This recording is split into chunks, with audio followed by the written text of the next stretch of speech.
નમસ્કાર, આપ જોઈ રહ્યા છો નેશન પ્લસ ન્યૂઝ. હું છું આપની સાથે હેતલ ભગત. સાબરકાંઠાના વન વિભાગ દ્વારા ગૌચર જમીન પચાવી પાડવાના મામલે હવે બામણાના ગ્રામજનો લડાયક મૂડમાં આવી ગયા છે. અનેક રજૂઆતો બાદ પણ કોઈ પણ પ્રકારનું હકારાત્મક પરિણામ ન આવતા આજે ગ્રામજનોએ ટ્રેક્ટરો લઈને હિંમતનગર ખાતે આવી પહોંચીને રેલીના માધ્યમથી વિરોધ નોંધાવ્યો હતો. હિંમતનગર તાલુકાના બામણા ગામમાં 75 હેક્ટર જેટલી ગૌચર ફોરેસ્ટ વિભાગે પચાવી પાડી હોવાના આક્ષેપ સાથે ફોરેસ્ટ વિભાગ દ્વારા વનીકરણની કામગીરી શરૂ કરાતા ગ્રામજનોમાં રોષ જોવા મળ્યો હતો.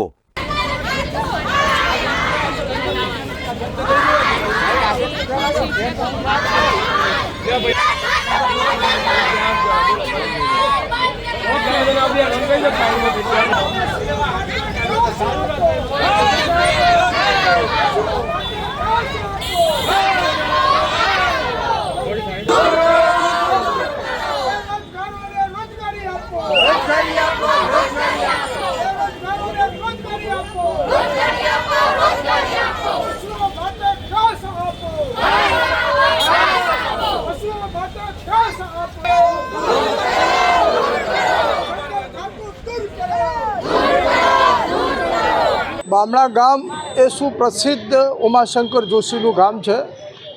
આ ઉમાશંકર જોશીના ગામની સ્થિતિ અને ગામમાં રહેનારા સ્થાનિક ગ્રામજનોની સ્થિતિ આજે બહુ જ દયનીય સ્થિતિ છે. અગાઉ અમે કલેક્ટર સાહેબને અનેકવાર લેખિતમાં અને મૌખિકમાં રજૂઆતો કરી ચૂક્યા છીએ અને આજે છેલ્લે અમે સમગ્ર અમારા ગામના તમામ માજી સરપંચો અને ગ્રામજનો સાથે અમે આજે રેલીના સ્વરૂપે 5 મુદ્દાનું આવેદનપત્ર અમે આપવા માટે આવ્યા છીએ. મુખ્ય મુદ્દો તો અમારો એ છે કે ગૌચરમાંથી વનીકરણ તાત્કાલિક હટી જવું જોઈએ.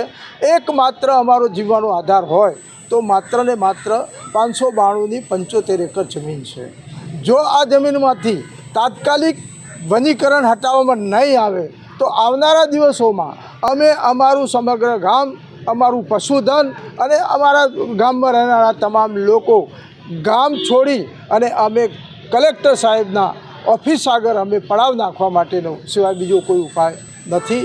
એ સિવાય હવે બીજો કોઈ રસ્તો રહ્યો નથી. એટલે આવનારા દિવસોમાં 1 મહિનાની અંદર જો અમારો કોઈ પણ પ્રકારનો નિકાલ લાવવામાં નહીં આવે તો અમે માર્ચ મહિનામાં અમે આખું ગામ એકત્ર થઈ, ગામ તો એકત્ર થઈ જ ગયું છે, પણ આખું ગામ એકત્ર થઈ અને અમે ગામ છોડી અને કલેક્ટર સાહેબ એટલે કે હિંમતનગરમાં કલેક્ટર સેવા સદનમાં અમે અડિંગા લગાવવા માટે અમારી તૈયારી છે.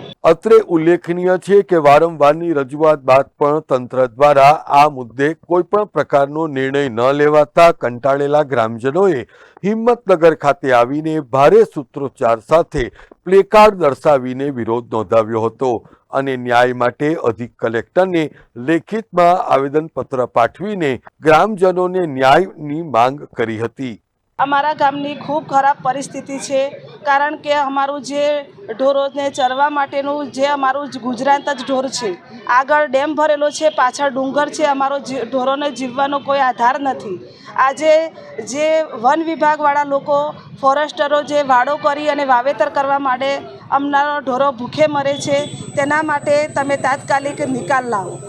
આજે શું કર્યું અને ક્યાં રજૂઆત કરી? કલેક્ટર કચેરીમાં વન વિભાગમાં ગૌચર અમારી આપી દે અને એમનો વન વિભાગવાળા એ લોકો એ જગ્યા છોડી દે. નહીં કરે તો શું કરશું? નહીં કરે તો અમે 1 મહિનાની અંદર ઢોર અને ગામ એકત્ર થઈ અને કલેક્ટર કચેરી આગળ પડાવ નાખીશું. ગામની એક બાજુ મોટું હાથમતી જલાશય આવેલું છે, તો બીજી તરફ મોટો ડુંગર છે.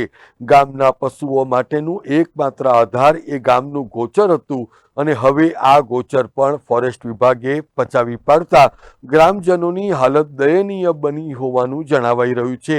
તો બીજી તરફ ફોરેસ્ટ વિભાગે ગ્રામજનોના દાવાને ફગાવી દેતા જણાવ્યું હતું કે આ 75 હેક્ટર જમીનની માલિકી એ સરકારની અને તેમાં પણ ખાસ કરીને ફોરેસ્ટ વિભાગની છે.